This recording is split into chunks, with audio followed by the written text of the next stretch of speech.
வணக்கம் நண்பர்களே, brain motive tax சேனலுக்கு உங்களை அன்புடன் வரவேற்கிறேன். நான் உங்கள் ராம்.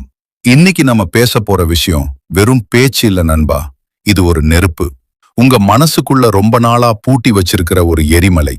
உங்க வாழ்க்கையில உங்களை மதிக்காதவங்க, உங்களை ஏளனமா பார்த்தவங்க, இவன் என்ன பெருசா சாதிச்சிட போறான் அப்படின்னு 4 பேர் முன்னாடி உங்களை அசிங்கப்படுத்தினவங்க, இவங்க எல்லாரையும் நினைச்சு நீங்க ராத்திரி தூங்காம கண்ணீர் விட்டிருப்பீங்க.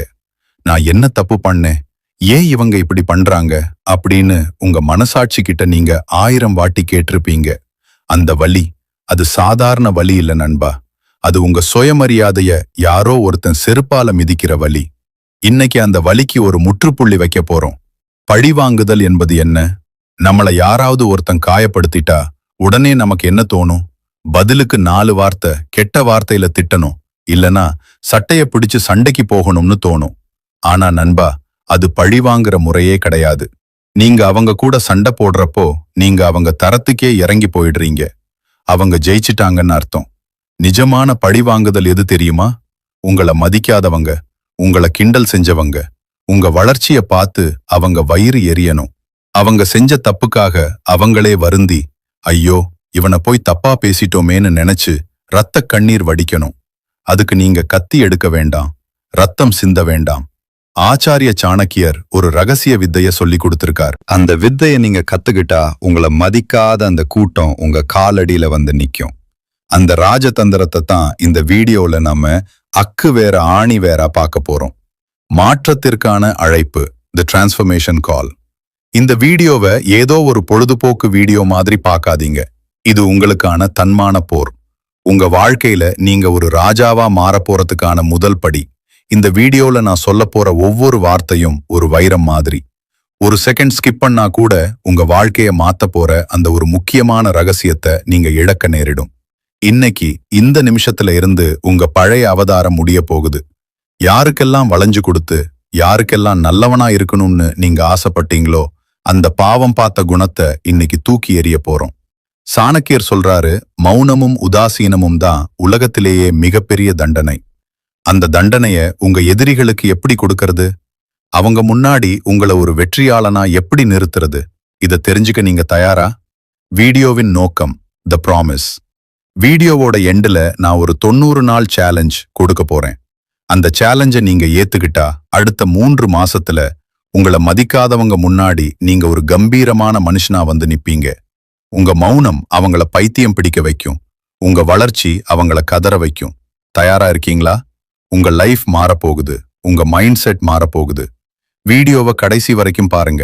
வாங்க அந்த சாணக்கிய ரகசியத்துக்குள்ள போகலாம். உன்னை மதிக்காதவர்களை கதறவிட சாணக்கியரின் மாஸ்டர் பிளான். பகுதி 1. ஏன் அவர்கள் உங்களை மதிக்கவில்லை? கசப்பான உண்மையின் தொடக்கம், தி ப்ரூட்டல் ட்ரூத். வணக்கம் நண்பர்களே, இப்போ நாம முதல் பகுதிக்குள்ள போக போறோம். உங்க மனசை கல்லாக்கிக்கோங்க. ஏன்னா இப்போ நான் சொல்ல போற விஷயங்கள் உங்க மனசாட்சிய சுரீர்னு குத்த போகுது. நம்மள பல பேர் ராத்திரி தூங்க போகும்போது என்ன நினைப்போம் தெரியுமா? நான் யாருக்கும் கெடுதல் பண்ணலையே, அப்புறம் ஏன் அந்த சித்தப்பா என்ன அப்படி பேசினாரு?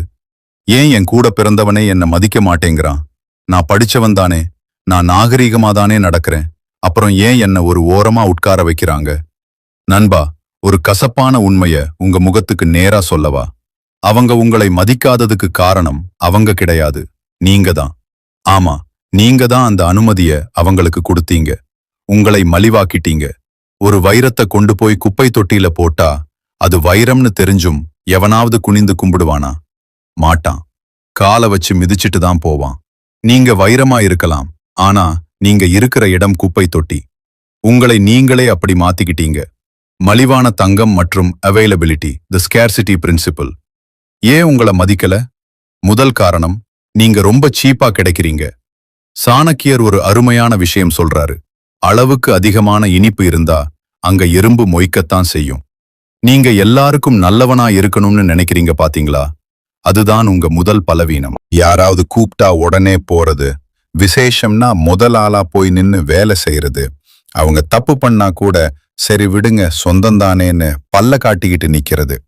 இப்படி நீங்க பண்ற ஒவ்வொரு செயலும் மத்தவங்க கண்ணுக்கு எப்படி தெரியுது தெரியுமா? இவனுக்கு வேற வேலையே இல்ல, இவன் சும்மாதான் இருக்கான், இவனை எப்ப வேணா கூப்பிடலாம், எப்படி வேணா பேசலான்னு ஒரு எண்ணத்தை உருவாக்குது. நல்லா யோசிச்சு பாருங்க. நகை கடையில இருக்கிற தங்கத்தை நீங்க சும்மா தொட முடியுமா? கண்ணாடிக்கு பின்னாடி பூட்டி வச்சிருப்பான். ஆனா ரோட்டு ஓரத்துல கிடக்கிற கல்லு யார் வேணா எட்டி உதைக்கலாம். நீங்க ரோட்டு ஓரத்து கல்லாலா இருக்க ஆசைப்படுறீங்களா?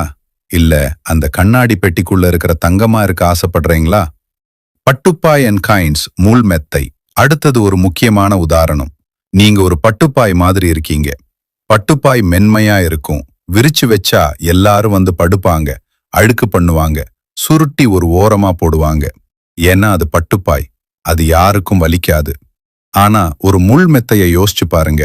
அது மேல யாராவது உட்கார துணிவாங்களா? ஏன்னா அது குத்துன்னு தெரியும். உங்ககிட்ட அந்த முள் இல்ல நண்பா. அந்த முள்கிறது கெட்ட குணம் கிடையாது, அது உங்களுடைய தற்காப்பு. சாணக்கியர் சொல்றாரு, விஷமில்லாத பாம்பாக இருந்தாலும் அது சீர மறக்கக்கூடாது. நீங்க சீர மறந்துட்டீங்க. யாராவது உங்களை காயப்படுத்தினா எதிர்த்து ஒரு கேள்வி கேட்க பயப்படுறீங்க. நம்ம கேட்டா தப்பா நினைப்பாங்களோ, குடும்பத்துல பிரச்சனை வருமோன்னு நீங்க பயப்படுற ஒவ்வொரு நொடியும் அவங்க உங்க மேல இன்னும் ஒரு படி ஏறி நிக்கிறாங்க. நீங்க கடிக்க வேண்டாம், ஆனா என்ன தப்பா நடத்தினா நான் கடிப்பேங்கிற அந்த எச்சரிக்கையாவது அவங்க கண்ணுக்கு தெரிய வேண்டாமா? நல்லவன் வர்சஸ் வல்லவன். கடைசியா ஒரு விஷயம், இது கலியுகம் நண்பா. இங்க நல்லவனுக்கு இருக்கிற மதிப்பை விட வல்லவனுக்கு தான் மதிப்பு அதிகம். நீங்க ஒருத்தருக்கு 10 வருஷமா உதவி செஞ்சிருப்பீங்க. ஆனா ஒரே ஒரு நாள் என்னால முடியாதுன்னு சொல்லி பாருங்க. அந்த 10 வருஷ உதவியையும் மறந்துட்டு உங்களை திட்டுவாங்க. ஏன்னா அவங்களுக்கு உங்க மேல மரியாதை இல்ல, உங்க மேல ஒரு உரிமை வந்துடுச்சு. ஆனா அதே இடத்துல ஒரு திமிரான ஆள் இருப்பான். எவனுக்கும் உதவ மாட்டான், யாரையும் மதிக்க மாட்டான். ஆனா அவங்கிட்ட மட்டும் எல்லாரும் பணிவா போவாங்க. ஏன்னா அவங்கிட்ட ஒரு பவர் இருக்கு. இப்போ நீங்க முடிவு பண்ணுங்க, இன்னும் எத்தனை நாளைக்கு ஐயோ பாவம்னு எல்லாரும் பரிதாபப்படுற ஆளா இருக்க போறீங்க? இல்ல இவன் ஒரு கம்பீரமான ஆளு, இவங்கிட்ட ஜாக்கிரதையா பேசணும்னு மத்தவங்க நினைக்கிற ஆளா மாறப் போறீங்களா? பகுதி 1 முடிவுல நான் உங்களுக்கு கொடுக்கிற டாஸ்க் இதுதான். மத்தவங்களுக்காக வளைஞ்சு கொடுக்கறத இன்னைக்கோட நிறுத்துங்க. நோ சொல்ல பழகுங்க. நீங்க இல்லைன்னு சொல்ல ஆரம்பிக்கும் போதுதான் உங்களுக்கான மரியாதையோட முதல் விதை அங்க முளைக்கும். சரி, காரணத்தை பார்த்தாச்சு. இப்போ இவங்களை எப்படி மௌனத்தாலேயே சித்திரவதை பண்றது? அதுக்கு சாணக்கியர் என்ன ரகசியத்தை சொல்றாரு? அடுத்த 15 நிமிஷம் பகுதி 2ல பார்க்க போறோம். வீடியோவை தொடர்ந்து பாருங்க. கண்டிப்பாக நண்பா, பகுதி 2க்கான அந்த அதிரடியான ஸ்கிரிப்ட் இதோ. முதல் பகுதியில் ஏன் மதிக்கவில்லை என்று பார்த்தோம். இப்போது அவர்களை எப்படி உங்கள் மௌனத்தால் கதறவிடுவது என்று சாணக்கியர் பாணியில் பார்ப்போம். பகுதி 2, பழிவாங்கும் ரகசியம், மௌனம் எனும் ஆயுதம். ரியாக்ஷன் கொடுக்காதீர்கள், தி ரியாக்ஷன் ட்ராப். சரி நண்பா, இப்போ உங்களுக்கு புரிஞ்சிருக்கும் ஏன் இவ்வளவு நாள் அவங்க உங்களை மதிக்கலன்னு. இப்போ அடுத்த கட்டத்துக்கு போவோம். உங்களை அசிங்கப்படுத்தின அந்த கூட்டத்துக்கு எப்படி பாடம் புகட்டுறது, எப்படி அவங்கள கதற விடுறது. உங்க மனசுக்குள்ள இப்போ ஒரு நெருப்பு எரியும். அவன் அப்படி பேசினான்ல, அவனை 4 பேர் முன்னாடி வச்சு செய்யணும், நானும் பதிலுக்கு கத்தணும்னு தோணும். ஆனா ஆச்சாரிய சாணக்கியர் இங்கதான் ஒரு பயங்கரமான ராஜதந்திரத்தை சொல்றாரு. உன் எதிரியை நீ வீழ்த்த நினைத்தால் அவனுக்கு நீ கொடுக்க வேண்டிய மிகப்பெரிய தண்டனை உன்னுடைய மௌனம். ஏன் தெரியுமா? உங்களை ஒருத்தன் கிண்டல் பண்றான்னா அவன் எதிர்பார்க்கிறது உங்களுடைய ரியாக்ஷன். நீங்க கோபப்படணும், நீங்க அழணும், நீங்க அவன்கிட்ட போய் ஏன் இப்படி பேசுறீங்கன்னு நியாயம் கேட்கணும். நீங்க எப்போ நியாயம் கேட்கிறீங்களோ அப்பவே நீங்க அவனுக்கு கீழே போயிட்டீங்கன்னு அர்த்தம். அவன் உங்களை ஒரு ரிமோட் கண்ட்ரோல் பொம்மை மாதிரி வச்சிருக்கான். அவன் ஒரு பட்டனை அமுக்கினா நீங்க கத்துறீங்க. அந்த ரிமோட்டை முதல்ல பிடுங்கி உடைங்க. அவன் என்ன சொன்னாலும் கல்லு மாதிரி இருங்க. ரியாக்ஷன் கொடுக்காத ஒருத்தனை எவனாலையும் ஜெயிக்க முடியாது. உதாசீனம் எனும் நெருப்பு. அடுத்தது சாணக்கியர் சொல்ற ஒரு சூப்பர் டெக்னிக், உதாசீனம். ஒருத்தன் உங்களை ஒரு மனுஷனாவே மதிக்கலையா, பதிலுக்கு நீங்க அவனை ஒரு உயிரினமாவே மதிக்காதீங்க. ஒரு விசேஷ வீட்டுக்கோ இல்ல ஒரு கூட்டத்துக்கோ போறீங்க. அங்க உங்களை பிடிக்காத அந்த சொந்தக்காரன் வரான். அவன் உங்ககிட்ட வந்து நக்கலா ஏதோ ஒன்னு பேசுறான். வழக்கமா நீங்க என்ன பண்ணுவீங்க? முகம் சுருங்கி போய் நிப்பீங்க. இனிமே அதை பண்ணாதீங்க. அவன் பேசுறப்போ அவன் முகத்தை கூட பார்க்காதீங்க. ஏதோ தூரத்துல காக்கா கத்துற மாதிரி நினைச்சுக்கிட்டு பக்கத்துல இருக்கிறவங்க கிட்ட ஜாலியா சிரிச்சு பேசுங்க. அவனுக்கு எப்படி இருக்கும் தெரியுமா? என்னடா இவன், நாம இவ்வளவு அசிங்கப்படுத்துறோம், இவன் ஒரு துரும்பா கூட நம்மள மதிக்கலையேன்னு அவன் வயிறு எரியும். நீங்க அவனை திட்டுனா அவனுக்கு வலிக்காது. ஆனா அவனை ஒரு பொருட்டா கூட மதிக்காம நீங்க கடந்து போறீங்க பாத்தீங்களா, அந்த வலி அவமானத்தின் உச்சத்துக்கே அவனை கொண்டு போகும். மௌனம்னா அமைதியா இருக்கிறது இல்ல, உங்க மௌனம் அவங்க காதுல இடி மாதிரி முழங்கணும். அந்த நாய் அங்க இருக்கிறதையே கவனிக்காத மாதிரி அது பாட்டுக்கு அதோட ராஜ நடைய போட்டுட்டு போயிட்டே இருக்கும். அந்த நாய் குறைச்சு டயர்ட் ஆகி கடைசியில சிங்கத்தோட கம்பீரத்தை பார்த்து பயந்து ஓடிடும். இப்போ நீங்க முடிவு பண்ணுங்க, நீங்க அந்த சிங்கமா இல்ல குறைக்கிற நாய் கூட சேர்ந்து குறைக்கிற இன்னொரு நாயா? உங்களை மதிக்காதவங்க பேசுற பேச்செல்லாம் அந்த நாய் குறைக்கிற சத்தம் மாதிரி தான். உங்க தரம் வேற, உங்க இலக்கு வேற.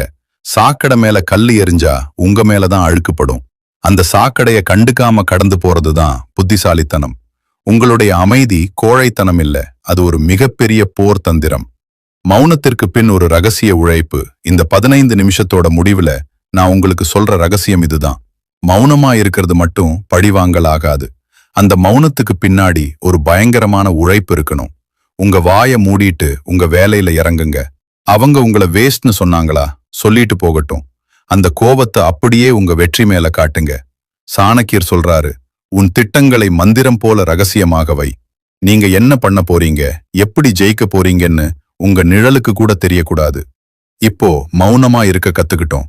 ஆனா இந்த மௌனத்துக்கு நடுவுல நீங்க எப்படி ஒரு மிகப்பெரிய சாம்ராஜ்யத்தை ரகசியமா உருவாக்கணும், அவங்க கண்ணு முன்னாடியே நீங்க ராஜாவா எப்படி வந்து நிக்கணும், அந்த மாஸ்டர் பிளானை அடுத்த 15 நிமிஷம் பகுதி 3ல பார்க்க போறோம். அந்த பகுதி தான் உங்க வாழ்க்கையவே மாத்த போகுது. தயாராயிருங்க. நிச்சயமாக நண்பா, இதோ பகுதி 3க்கான அந்த பவர்ஃபுல் ஸ்கிரிப்ட். மௌனமா இருந்தாச்சு, இப்போ எப்படி ரகசியமா செதுக்கி ஒரு பெரிய வெடிப்பை உருவாக்குறதுன்னு பார்ப்போம். பகுதி 3, வளர்ச்சியை மறைத்து வை, ரகசிய சாம்ராஜ்யம். கால அளவு 15 நிமிடங்கள். அறிவிக்கப்படாத போர், தி அன்அனௌன்ஸ்ட் வார். பகுதி 2ல மௌனமா இருக்கிறது எப்படின்னு பார்த்தோம். இப்போ பகுதி 3. இதுதான் உங்க வாழ்க்கையில நீங்க செய்ய போற மிக முக்கியமான ஆபரேஷன். இதுக்கு பேரு under ground mission. Under ground mission. நம்மள பல பேர் பண்ற மிகப்பெரிய தப்பு என்ன தெரியுமா? மனசுல ஒரு ஆசை வந்த உடனே, இல்ல ஒரு புது பிசினஸ் ஐடியா வந்த உடனே அத ஊர் முழுக்க தம்பட்டம் அடிப்போம். குறிப்பா அந்த மதிக்காத சொந்தக்காரங்க கிட்ட போய், நான் அடுத்த வருஷம் கார் வாங்க போறேன் பாரு, நான் பெரிய ஆளாக போறேன் பாருன்னு சவால் விடுவோம். ஏன்? அவங்க முன்னாடி அப்பவே சீன் போடணும்னு ஆசை. ஆனா சாணக்கியர் என்ன சொல்றாரு தெரியுமா? ஒரு காரியம் கைகூடும் வரை அதை ரகசியமாக வைத்திரு. நீங்க உங்க பிளான அவங்க கிட்ட சொல்லும்போது அவங்க என்ன பண்ணுவாங்க? இதெல்லாம் உனக்கு செட் ஆகாது, இதெல்லாம் ரிஸ்க்குப்பான்னு உங்க தன்னம்பிக்கைய அப்படியே காலி பண்ணுவாங்க.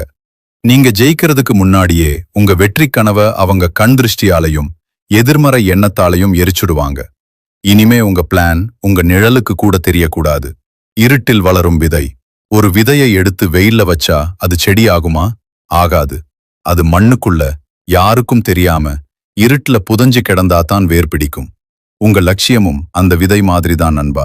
இந்த நிமிஷத்துல நான் சொல்றத நல்லா கவனிங்க. உங்களை மதிக்காதவங்க முன்னாடி நீங்க ஒரு அப்பாவி மாதிரி நடிங்க. என்னப்பா பண்றேன்னு கேட்டா, ஏதோ போயிட்டு இருக்கு மாமா, ஏதோ ஒரு சின்ன வேலை பாக்குறேன்னு மழுப்பலா பதில் சொல்லுங்க. அவங்க உங்களை இவன் உருப்பட மாட்டான்னு நினைச்சு சிரிப்பாங்க பாருங்க. அந்த சிரிப்பு தான் உங்களுக்கு பாதுகாப்பு கவசம். எதிரி உங்களை பலவீனமானவன்னு நினைக்கிற வரைக்கும் தான் நீங்க பாதுகாப்பா இருக்கீங்க. அவங்க உங்களை கிண்டல் பண்ணி சிரிச்சிட்டு இருக்கும்போது நீங்க உள்ளுக்குள்ள உங்க சாம்ராஜ்யத்தை செதுக்கணும். அவங்க தூங்குற நேரத்துல நீங்க படிக்கணும். அவங்க விசேஷத்துல அரட்டை அடிக்கிற நேரத்துல நீங்க உங்க பிசினஸை டெவலப் பண்ணணும். அந்த ரகசிய உழைப்பு ஒரு நாள் மிகப்பெரிய சத்தத்தை உண்டாக்கும். கண் திருஷ்டியும் எதிர்மறை வைப்ஸும். இது மூட நம்பிக்கை இல்ல நண்பா, இது ஒரு சைக்காலஜி. நீங்க ஒரு நல்ல விஷயம் பண்ண போறேன்னு சொன்னா உங்களை சுத்தி இருக்கிறவங்க எல்லாரும் மனசார வாழ்த்துவாங்களா? 90% பேர் இவன் மட்டும் எப்படி முன்னேறலாம்னு பொறாமைப்படுவாங்க. அந்த பொறாமைங்கிற ஒரு விஷயம் உங்க எனர்ஜியை உறிஞ்சிடும். சாணக்கியர் சொல்றாரு, யானை வரும் பின்னே மணி ஓசை வரும் முன்னேங்கிற பழமொழி நமக்கு வேணாம். யானையே வந்தாலும் அது சத்தம் இல்லாம வரணும். அதான் ராஜதந்திரம். சோஷியல் மீடியால நியூ வெஞ்சர் கமிங் சூன்னு ஸ்டேட்டஸ் போடுறது, ஹார்ட் ஒர்க் பேஸ் ஆஃப்னு ஜிம்ல போட்டோ போடுறது, இதெல்லாம் அந்த மதிக்காத கூட்டத்துக்கு நீங்க கொடுக்கிற அப்டேட்ஸ். இதெல்லாம் தேவையா? அவங்களுக்கு நீங்க எதுவுமே இல்லாத மாதிரி காட்டிக்கோங்க. ஆனா நிஜத்துல நீங்க விஸ்வரூபம் எடுத்துக்கிட்டு இருக்கணும். அதிர்ச்சி வைத்தியம், த ஷாக் ட்ரீட்மெண்ட். இந்த 15 நிமிஷத்தோட எண்டுல ஒரு முக்கியமான விஷயத்த மனசுல வச்சுக்கோங்க. உங்களை மதிக்காதவங்களுக்கு நீங்க கொடுக்க போற பதில் வார்த்தையில இருக்கக்கூடாது, செயல்ல இருக்கணும். திடீர்னு ஒரு நாள், ஆமா திடீர்னு ஒரு நாள் நீங்க வாங்கின கார் அவங்க வீட்டு வாசல்ல நிக்கும்போது, இல்ல நீங்க வாங்கின புது வீட்டோட கிரகப்பிரவேச பத்திரிக்கை அவங்க கைக்கு போகும்போது, அன்னைக்கு அவங்க முகம் வெளிரி போகும் பாருங்க. ஒரு அதிர்ச்சி வரும் பாருங்க. அதுதான் பழி வாங்குதலோட உச்சகட்ட சுகம். எப்படா இவன் இத பண்ணா, இவன் சும்மாதானே இருந்தான்னு அவங்க மண்டை வெடிக்கணும். ரகசியமா சாதிங்க, பகிரங்கமா கொண்டாடுங்க. இப்போ ரகசியமா உழைக்க கத்துக்கிட்டோம். ஆனா ஜெயிச்சதுக்கு அப்புறம் அவங்க வந்து ஒட்டிக்க பாப்பாங்க பாத்தீங்களா? அப்போ அவங்கள எப்படி டீல் பண்ணணும், அவங்க கிட்ட எப்படி நடந்துக்கணும், அந்த கடைசி கட்ட ஆட்டம் பகுதி 4 வரப்போகுது. அடுத்த 15 நிமிஷம் உங்க மன உறுதியை சோதிக்க போகுது. பாப்போம். அடுத்த ஸ்டெப். 3 பகுதிகள் வெற்றிகரமாக முடிந்து விட்டன. இப்போது பகுதி 4, தேவையில்லாமல் உதவாதீர்கள் மற்றும் இறுதி முடிவு. பகுதி 4, தேவையில்லாமல் உதவாதீர்கள், இறுதி யுத்தம். அந்த நல்லவன் முகமூடியை கழற்றுங்கள். த ட்ராப் ஆஃப் எம்பதி. இப்போ நாம கடைசி பகுதிக்கு வந்துட்டோம். நீங்க மௌனமா இருந்தீங்க, ரகசியமா உழைச்சீங்க. இப்போ ஜெயிச்சு ஒரு உயரத்துல நிக்கிறீங்க. இப்போதான் உங்க மனசு ஒரு சதி பண்ணும். என்னதான் இருந்தாலும் அவங்க சொந்தக்காரங்க தானே, பாவம் இப்போ கஷ்டப்படுறாங்க. நாம தான் பெரிய ஆளாயிட்டோமே, அவங்களுக்கு கொஞ்சம் உதவலாமேன்னு தோணும். நண்பா, அங்கதான் நீங்க நிதானமா இருக்கணும். சாணக்கியர் ஒரு கடுமையான எச்சரிக்கை கொடுக்கிறாரு. பாம்பிற்கு பால் வார்த்தாலும் அது விஷத்தை தான் கக்கும். நீங்க இப்போ உதவுனா அவங்க திருந்துவாங்கன்னு நினைக்கிறீங்களா?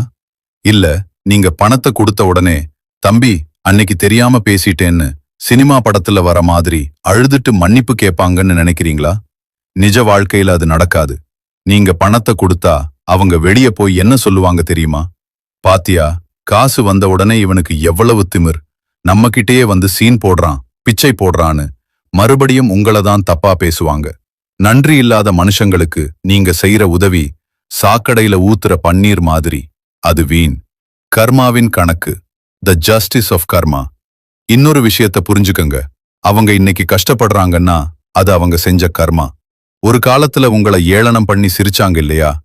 மத்தவங்க மனச காயப்படுத்தினாங்க இல்லையா? அந்த பாவத்துக்கு இயற்கை இப்போ அவங்களுக்கு தண்டனை கொடுக்குது. இயற்கை அவங்களுக்கு ஒரு பாடத்தை கத்து கொடுக்கும் போது நீங்க நடுவுல போய் நான் அவங்கள காப்பாத்துறேன்னு நின்னா அந்த கர்மாவோட ஒரு பகுதியை நீங்க சுமக்க வேண்டி வரும். சாணக்கியர் சொல்றாரு, தகுதியற்றவனுக்கு செய்யும் உதவி உனக்கே ஆபத்தாய் முடியும். அவங்க கஷ்டப்படும் போது நீங்க கண்டுக்காம இருக்கிறது தான் அவங்களுக்கு நீங்க கொடுக்கிற மிகப்பெரிய பாடம். நீங்க சாதிச்சு கெத்தா வாழ்ந்து காட்டுறீங்களே, அந்த வளர்ச்சியை அவங்க ஓரக்கண்ணால பார்த்து பார்த்து வயிறு எரியணும். அந்த எரிச்சல் தான் அவங்க செஞ்ச தப்புக்கான பரிகாரம். அந்த தண்டனையை அவங்க அனுபவிக்க விடுங்க. உங்களை தற்காத்து கொள்ளுங்கள். ஜெயிச்சதுக்கு அப்புறம் அவங்க உங்ககிட்ட ஒட்டிக்கிட்டு வருவாங்க. மாப்பிள, எனக்கு தெரியும்டா நீ ஜெயிப்பேன்னு அப்படின்னு பல்ல காட்டிட்டு வருவாங்க. அப்ப நீங்க அவங்க கிட்ட சண்டை போட வேண்டாம். ஆனா அவங்கள உங்க வீட்டு வாசப்படியோட நிறுத்திக்கோங்க. உங்க ரகசியங்களை சொல்லாதீங்க, உங்க பணத்தை காட்டாதீங்க. அவங்களுக்கு உங்க வாழ்க்கைக்குள்ள மறுபடியும் இடம் கொடுக்காதீங்க. ஏன்னா பழைய பாம்பு சட்டையை தான் மாத்தும், விஷத்தை இல்ல. அவங்க மறுபடியும் ஒரு வாய்ப்புக்காக காத்துக்கிட்டு இருப்பாங்க.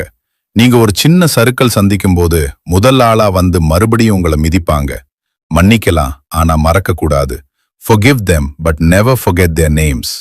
அவங்க முன்னாடி நீங்க சந்தோஷமா நிம்மதியா ஒரு ராஜாவா வாழ்ந்து காட்டுறது தான் உலகத்திலேயே மிகச்சிறந்த பழிவாங்கல். இறுதி முடிவு. ஒரு புதிய உதயம். இந்த நிமிஷம். இது வெறும் வீடியோ இல்ல நண்பா, இது ஒரு யுத்தம். உங்களை மதிக்காத அந்த கூட்டத்துக்கு முன்னாடி நீங்க யாருன்னு நிரூபிக்க வேண்டிய போர் இது. இன்னைக்கு இந்த நிமிஷம் ஒரு சத்தியம் பண்ணுங்க. இனிமே உங்களை மதிக்காதவங்களுக்காக நீங்க அழக்கூடாது. உங்க மௌனம் ஒரு ஆயுதமா இருக்கணும். உங்க உழைப்பு ஒரு ரகசியமா இருக்கணும். உங்க வெற்றி ஒரு பேரதிர்ச்சியா இருக்கணும். நீங்க ஒரு சாதாரண ஆள் கிடையாது. நீங்க சாணக்கியரின் வாரிசு. சிங்கத்தத்தோட நடை போடுங்க. உங்களை மதிக்காத அந்த நாய்கள் குறைச்சிக்கிட்டே இருக்கட்டும். நீங்க உங்க சாம்ராஜ்யத்தை நோக்கி போயிட்டே இருங்க. இந்த நிமிஷம் உங்க ரத்தத்தை கொதிக்க வச்சிருந்தா, உங்க மனசுல ஒரு வெறியை உண்டாக்கி இருந்தா, இந்த வீடியோவை உங்க வாழ்க்கையில ஒரு பாடமா எடுத்துக்கோங்க. இனிமே நீங்க பழைய ஆள் இல்ல, நீங்க ஒரு வெற்றியாளன். வாழ்க்கையில ஜெயிச்சு காட்டுவோம். உங்களை மதிக்காதவங்க முன்னாடி ராஜாவா நிப்போம். நன்றி நண்பர்களே.